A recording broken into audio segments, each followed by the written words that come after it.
Hi ಎಲ್ಲರಿಗೂ ನಮಸ್ಕಾರ. ಎಲ್ಲ ಹೇಗಿದ್ದೀರಾ? ಎಲ್ಲ ಚೆನ್ನಾಗಿದ್ದೀರಾ ಅಂದ್ಕೊಂಡಿದ್ದೀನಿ. ಬನ್ನಿ ಫ್ರೆಂಡ್ಸ್, ಇವತ್ತಿನ ವಿಡಿಯೋದಲ್ಲಿ ಒಂದು ಮುಖ್ಯವಾದ ವಿಷಯ ಮಾತಾಡೋಣ ಅಂತ ಬಂದಿದ್ದೀನಿ. ಏನಂದರೆ, ವರ್ಷವಿಡೀ ಸೇವಿಂಗ್ಸ್ ಮಾಡಿ ಏಪ್ರಿಲ್ ಮೇಲೆ ಗಂಟೆಲ್ಲ ಓದಂಗೆ ಅಂದಂಗೆ ಏಪ್ರಿಲ್ ಬಂದರೆ ಸಾಕು ದುಡಿದಿರೋದೆಲ್ಲ ತೊಗೊಂಡೋಗಿ ಸ್ಕೂಲ್ಗೆ ಹಾಕ್ದಂಗೆ ಆಯಿತು ಅಂದಂಗೆ ಆಯಿತು ಕತೆ. ಅಯ್ಯೋ, ಈ ವಾರ ಅಂತೂ ಬರೀ ಸ್ಕೂಲ್ಗೆ ಹೋಗಿದ್ದೆ. ಒಂದಿನ ಶೂ ತರೋಕ್ಕೋಗು, ಒಂದಿನ ಬುಕ್ ತರೋಕ್ಕೋಗು, ಒಂದಿನ ಅಡ್ಮಿಷನ್ ಫೀಸ್ ಮಾಡೋಕ್ಕೋಗು, ಇದೇ ಆಗಿದೆ ಈ ವಾರ ಫುಲ್ಲು. ಎಂತ ಗೊತ್ತಾ, ಇನ್ನು ಸ್ಕೂಲ್ ಸ್ಟಾರ್ಟ್ ಆಗೋದು ಜೂನ್ಗೆ ಅಂದ್ಕೊಳ್ಳಿ, ಮೇ ಲಾಸ್ಟ್ ಆವಾಗಲೇ ಅಡ್ಮಿಷನ್ ಮಾಡಬೇಕು, ಇರೋ ದುಡ್ಡನ್ನೆಲ್ಲ ಅವ್ರು ಕಟ್ಟಬೇಕು.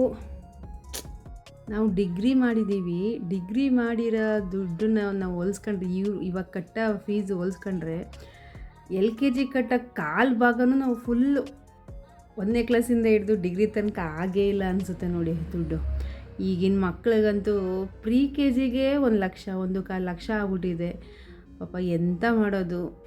ನಮ್ಮಂಥ ಮಧ್ಯಮ ವರ್ಗದವರು ಕಟ್ಟಲೇಬೇಕಾಗುತ್ತೆ. ಏಕೆಂದರೆ ಎಜುಕೇಷನ್ನೇ ನಾವು ನಂಬ್ಕೊಂಡಿರ್ತೀವಿ. ಎಜುಕೇಷನ್ ಇಲ್ಲದೆ ಏನೂ ಆಗಲ್ಲ. ಫಸ್ಟ್ ಎಜುಕೇಷನ್ ಕೊಡಬೇಕು ಮಕ್ಕಳಿಗೆ ಅಂತ ನಮ್ಮ ಮೆಂಟಾಲಿಟಿ.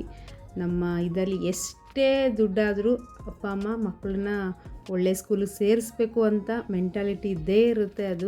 ಅದಕ್ಕೋಸ್ಕರ ಎಷ್ಟೇ ದುಡ್ಡಾದರೂ ಕಟ್ತಾರೆ ಮಕ್ಕಳಿಗೆ.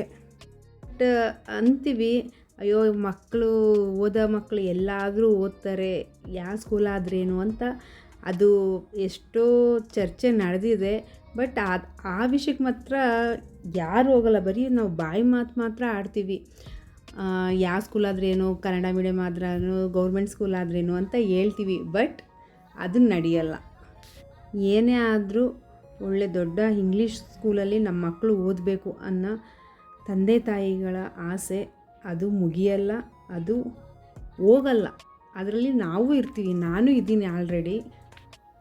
ಇದು ನಿಜ ಅಲ್ವಾ ಫ್ರೆಂಡ್ಸ್? ಅಟ್ ಪ್ರೆಸೆಂಟ್ ಇವಾಗ ನಡೀತಿರೋದನ್ನ ನಾನು ಹೇಳ್ತಾ ಇದ್ದೀನಿ ನಿಮಗೆ.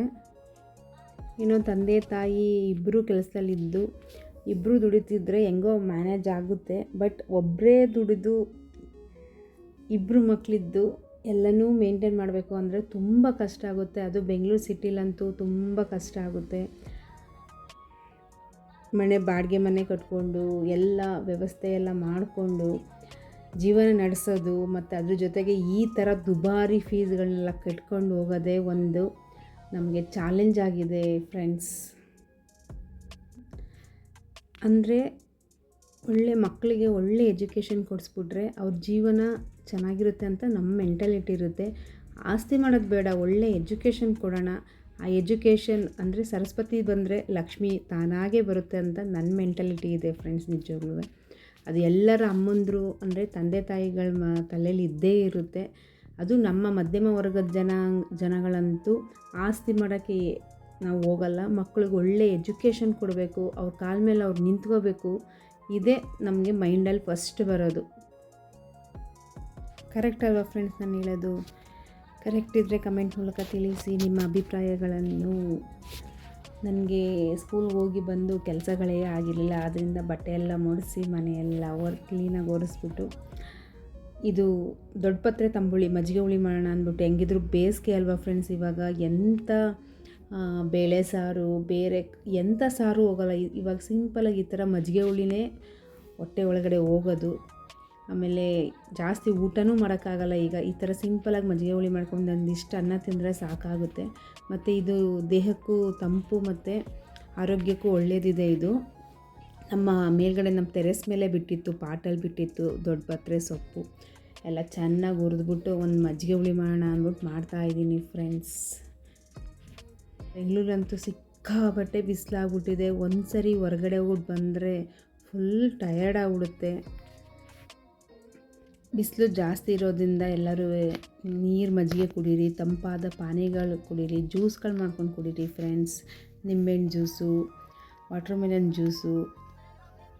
ಬೆಳಗ್ಗೆ ಎದ್ದ ತಕ್ಷಣ ನೀರು ಮಜ್ಜಿಗೆ ಮಾಡಿಟ್ಬಿಡಿ, ಅದನ್ನು ಆವಾಗ ಕುಡಿತಾಯಿರಿ ಫ್ರೆಂಡ್ಸ್. ನೋಡಿ ಮಜ್ಜಿಗೆ ಹುಳಿ ಮಾಡ್ಕೊಳ್ತಾ ಇದ್ದೀನಿ, ರೆಡಿ ಮಾಡೋಣ ಅಂದ್ಬಿಟ್ಟು. ನೋಡಿ ಹುರಿದಾಗ ಇಷ್ಟೇ ಆಗಿದ್ದು, ಅದು ದೊಡ್ಡಪತ್ರೆ ಸೊಪ್ಪು. ಮಜ್ಜಿಗೆ ಹುಳಿ ಎಲ್ಲ ಮಾಡಿಬಿಟ್ಟು ಕೆಲಸ ಎಲ್ಲ ಮುಗೀತು. ಒಂದು ಸ್ವಲ್ಪ ಇದನ್ನು ಮಾಡಿಬಿಟ್ಬಿಟ್ರೆ ಅಡುಗೆ ಕೆಲಸ ಆಗುತ್ತೆ ಅಂದ್ಬಿಟ್ಟು ಬಂದೆ. ಕೊಬ್ಬರಿ ಇರುತ್ತಲ್ಲ ಫ್ರೆಂಡ್ಸ್, ನಿಮ್ಗೆ ಯಾವಾಗ ಫ್ರೀ ಇರುತ್ತೋ ಆವಾಗ ಕೊಬ್ಬರಿ, ಕಾಯಿ ಎಂತಾಗಲಿ ಈಸಿ ಕೆಲಸ ಅಂದರೆ ನಮಗೆ ನಾವು ಸುಲಭ ಮಾಡ್ಕೋಬೇಕು ಅಲ್ವಾ. ಅದಕ್ಕೋಸ್ಕರ ನಾನು ಏನು ಮಾಡ್ತೀನಿ, ಒಣ ಕೊಬ್ಬರಿ ಇರುತ್ತೆ ಜಾಸ್ತಿ, ಒಣ ಕೊಬ್ಬರಿಗಳನ್ನೆಲ್ಲ ನಾನು ಅದು ತುರಿಯೋಕ್ಕೆ ಹೋಗ್ತಾಯಿದ್ರೆ ತುಂಬ ಕೈಗಳನ್ನೆಲ್ಲ ನೋವು ಬರುತ್ತೆ ಜಾಸ್ತಿ. ಅದ್ರ ಬದಲು ಕಟ್ ಮಾಡಿಬಿಟ್ಟು ಮಿಕ್ಸಿ ಜಾರ್ಗೆ ಹಾಕೊಬಿಡೋದು ಜಾಸ್ತಿ. ಅದು ಪೌಡ್ರ್ ಆದಮೇಲೆ ಒಂದು ಬಾಕ್ಸ್ಗೆ ಟೈಟ್ ಇರುತ್ತಲ್ಲ, ಅದು ಮುಚ್ಚಳ ಇರುತ್ತಲ್ಲ, ಆ ಬಾಕ್ಸ್ಗೆ ಹಾಕ್ಬಿಟ್ಟು ಸ್ಟೋರ್ ಮಾಡಿಟ್ಕೊಂಡ್ರೆ ನೋಡಿ, ಇವಾಗ ಸಾಂಬಾರಿಗೆ ಬೇಕು ಒಣ ಕೊಬ್ಬರಿ ಹಾಕ್ಬೋದು, ತಕ್ಷಣ ಎತ್ಕೊಂಡು ಹಾಕ್ಬೋದು. ಇವಾಗ ತುರಿತಾ ಕೂತ್ಕೊಂಡ್ರೆ ಲೇಟ್ ಆಗುತ್ತೆ, ಯಾಕೆಂದರೆ ಕೆಲಸಗಳು ಆಗಿರಲ್ಲ. ಅದ್ರ ಜೊತೆ ಇನ್ನೂ ತುರಿದ್ಕೊಂಡು ಇನ್ನೂ ಕೆಲಸ ಲೇಟ್ ಮಾಡೋ ಬದಲು ಈ ಥರ ಸುಲಭವನ್ನು ನಾವು ಮಾಡಿಟ್ಕೊಂಡ್ರೆ, ತುರಿದಿಟ್ಕೊಂಡ್ರೆ ಅರ್ಜೆಂಟ್ ಬೇಗನೆ ಅಡುಗೆ ಮಾಡ್ಕೋಬೋದು. ಒಂದೊಂದು ದಿನ ಹೊರಗಡೆಯಿಂದನೇ ಬರ್ತೀವಿ, ಕೆಲಸಗಳೇ ಆಗಿರಲ್ಲ, ಆವಾಗ ಈ ಥರ ಕೆಲಸ ಮಾಡ್ಕೊಂಡಿದ್ರೆ ಪಟ್ ಅಂತ ಅಡುಗೆ ಆಗ್ಬಿಡುತ್ತೆ ಅಲ್ವಾ ಫ್ರೆಂಡ್ಸ್. ನೋಡಿ, ಇವಾಗ ಮೊಸರು ಹಾಕ್ದೆ, ಮಜ್ಜಿಗೆ ಹುಳಿ ರೆಡಿ ಆಯಿತು.